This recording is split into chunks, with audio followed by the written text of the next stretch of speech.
ilegal y que es ilegítimo. Yo le agradezco mucho al consejero electoral del Instituto Nacional Electoral, Marco Baños, que hoy nos acompaña. Muchas gracias, Marco. Gracias, consejero. Manuel, buenas noches. Muchas gracias por la oportunidad. Veíamos un tuit que tú ponías esta mañana a propósito del tema de Baja California, un asunto que ha generado mucho ruido, mucha polémica, un tuit en donde tú apuntabas que esto pues es a todas luces antidemocrático. A ver si me ponen el tuit, por favor. Es un asunto que es una tentación, dices, incluso reeleccionista. El Congreso local evadió el exhorto del Congreso Nacional. Es tiempo de la Corte. Como ciudadanos, escribías, debemos exigir respeto a la ley. Bonilla, Jaime Bonilla, fue electo por 2 años y no por 5. La voz de los ciudadanos en las urnas debe respetarse. ¿Qué tan delicado es esto que estamos viendo? Pues mira, se ha sentado un precedente lamentable que vulnera el orden constitucional local y federal, en mi opinión, y que además coloca al Congreso del Estado y a los cabildos que aprobaron esta reforma como una especie de supraelector que se colocan por encima de los ciudadanos.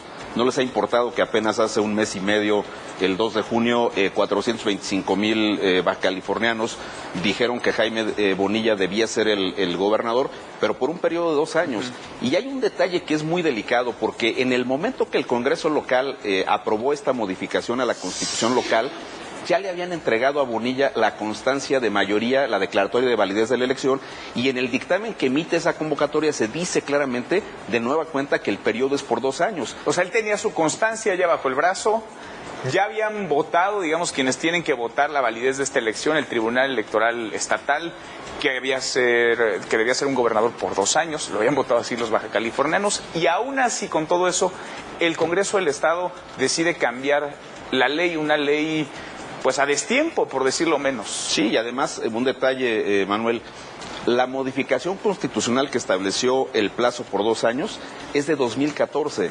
Es decir, Bonilla sabía perfectamente que el plazo era por 2 años. A lo largo del proceso electoral desarrolló una estrategia jurídica pretendiendo hablar ese plazo. Irregularmente el tribunal local, por mayoría de 2 votos, el voto en contra muy honroso de parte de la presidenta de ese tribunal, pero luego la Sala Superior dijo que no, que debía ser 2 años. 2 ocasiones la Sala Superior manifestó esta decisión, y aquí hay muchas cosas. Se está inejecutando la sentencia del Tribunal Electoral, y ahora pues evidentemente es tiempo de la Corte, como se halló en el tuit, porque por la vía de la acción de inconstitucionalidad que pueden promover los partidos políticos es como se puede combatir esta anómala modificación del plazo. También llama mucho la atención, y lo quiero decir con toda claridad, sí con respeto a la investidura del presidente, pero el presidente ha sido muy claro en posicionarse en muchos de los temas. Suele hacerlo, lo hace cotidianamente. Él ha dicho que su pecho no es bodega y expresa sus opiniones, sí, lo cual resulta muy rico y muy sano. Con toda claridad podemos estar o no de acuerdo con el presidente de la República, pero en este caso ha sido evasivo. La única ocasión que dijo que no hubiese él aprobado esta modificación fue producto de una presión de muchos opinadores y cuestionamientos de los medios de comunicación. Creo que como mandatario debió ser más claro en un tema de esta naturaleza y debió rechazar.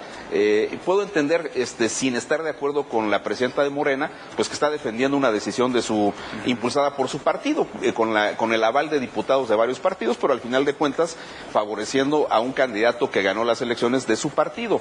Sí. Pero no me parece que el posicionamiento del presidente sea correcto. Creo que las voces del ingeniero Cárdenas, de Tatiana Cloutier, de Fernández Noroña, bueno, de la propia secretaria políticos de Gobernación, Olga Sánchez Cordero, también que lo ha dicho con todas sus letras, es desde su punto de vista como ministra en retiro inconstitucional esto. Es correcto. Entonces creo que la Corte tiene la oportunidad de corregir esta situación. Bonilla debe tomar protesta en noviembre de este año, entonces lo deseable sería que la Corte resuelva antes de ese periodo, y que estas decisiones oscuras, el Congreso sesionó primero para aprobar la reforma en forma secreta, la sesión del día de ayer donde ellos ratifican la decisión de modificar el plazo fue en Playa Rosarito, ni siquiera en la sede del Congreso local. Se tuvieron que trasladar. Varios diputados y diputadas expresaron su molestia porque los convocaron a un lugar que está a 2 horas de Mexicali, y eso les dificultó llegar a ese punto porque tienen oposición a esta modificación. Entonces, ese tipo de decisiones no pueden quedarse como un precedente. Debemos erradicar tentaciones donde donde los congresos disminuyan o amplíen plazos a su libre albedrío. Las reglas electorales siempre son muy claras y me parece también un poquito ridícula la expresión del subsecretario de Gobernación cuando en un artículo del Excelsior de la semana pasada señala que el plazo no está en la boleta electoral. No, bueno, en ninguna elección el plazo está en la boleta electoral, pero el plazo se fija con antelación y en este caso desde 2014. Entonces, ha sido de los pocos, Ricardo Peralta, el subsecretario de Gobierno de Gobernación, de los pocos que ha defendido, digamos, esta modificación que está en curso todavía porque falta una parte del proceso. Y mal hecho, porque siendo subsecretario de Gobernación, siendo parte del gobierno, no tiene por qué militar para defender la decisión de un partido político y está obligado además a garantizar condiciones de gobernabilidad y de apego a la legalidad. Así que a mí me sorprendió mucho que él hiciera pública una postura de esta naturaleza. ¿Qué tan riesgoso para el país? Salgámonos un poquito de Baja California. Para la democracia en nuestro país,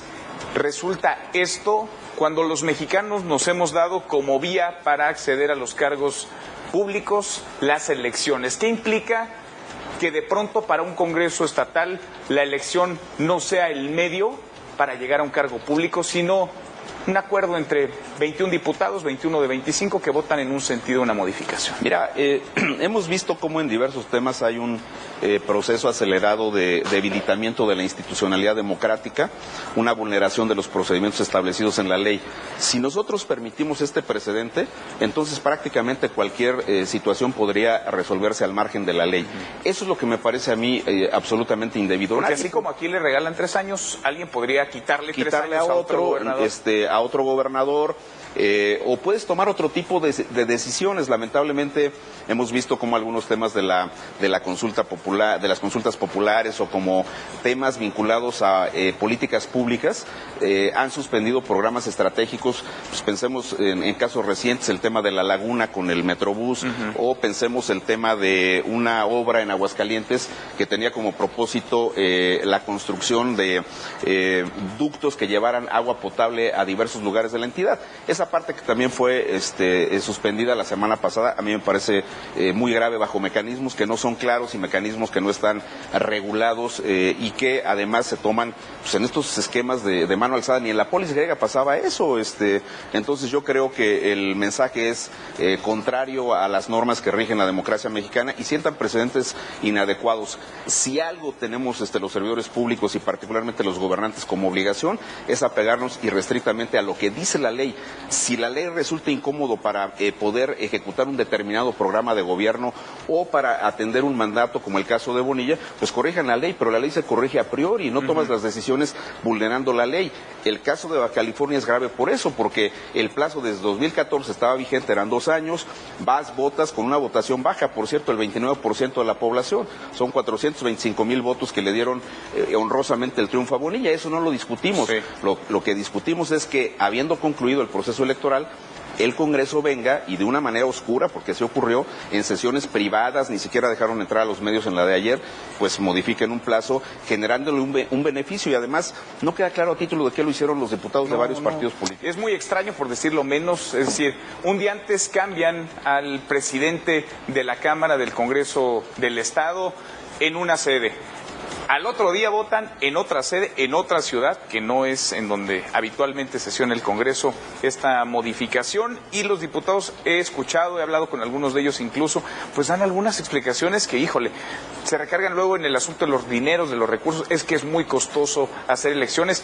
Pues quizá entonces algunos piensen que no es necesario hacer elecciones y que pueden encontrar otra vía para hacerse de los cargos públicos. Me sorprende y me llama la atención el caso Baja California. En Baja California comenzó la alternancia, consejero. En 1989 el primer gobernador. El primer gobernador electo, que no era del PRI. Es correcto, era del Partido de Acción Nacional, así es. Ernesto Rufo. Ahora pierden, y siendo un estado que es paradigmático en los temas del fortalecimiento del avance democrático. ¿Ahora va en sentido contrario? Va en sentido contrario, es una regresión cuando hay un viso claro de autoritarismo que está encabezando el gobernador electo Jaime Bonilla. Esa parte me parece que la debemos erradicar y no debemos comprar argumentos tan falaces como los de Víctor Morán, que fue el diputado de la iniciativa que presentó, es un diputado de Morena, que por cierto fue reelecto y estaba muy contento la semana pasada diciendo eso en los medios, y él dice, no, pues es que hicimos una encuesta y en esa encuesta encuesta, la mayoría de los bajacalifornianos, que ha sido desmentido públicamente por la propia sociedad bajacaliforniana, nos pidieron la ampliación del plazo.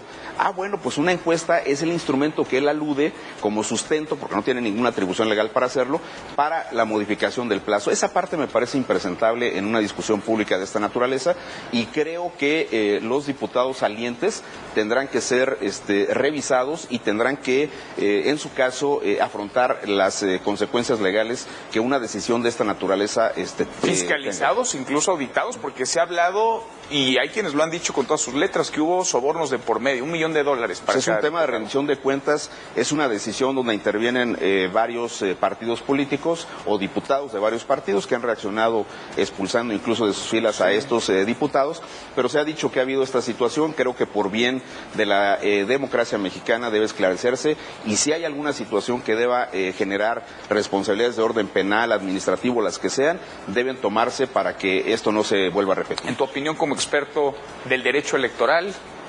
¿tiene pies o cabeza esto? Es decir, ¿puede soportar una impugnación ante la Suprema Corte de Justicia de la Nación? En mi opinión, no. La Corte tiene varios precedentes donde este tipo de ampliaciones de plazos han sido rechazadas por la Corte. Hay hoy día una situación donde se informa que la Corte rechazó las controversias constitucionales que promovieron los cabildos, pero esa no es la vía que se tiene que intentar, es la vía de la acción de inconstitucionalidad que le corresponde, por cierto, en este caso a los partidos políticos, donde también, por cierto, el presidente de la República, a través de la Consejería Jurídica, podría intentarla, pero puedo entender la prudencia del presidente. Lo que sí es que los partidos políticos han anunciado que irán en esa vía, y esa es la que la Corte debe resolver en el fondo del asunto, y no por la vía de esta no admisión de las controversias que presentaron los cabildos, que, insisto, no es la vía jurídica, es la vía de la acción de inconstitucionalidad, que sirve para corregir cuando una norma constitucional es contraria o a la Constitución General de la República o a la propia Constitución local. Lo veremos y lo seguimos platicando. Yo te agradezco mucho, Manuel, muchísimas gracias. Gracias, muchas gracias, consejero. Es Marco Baños, consejero del INE. Pausa y volvemos. Hay más en esta República MX.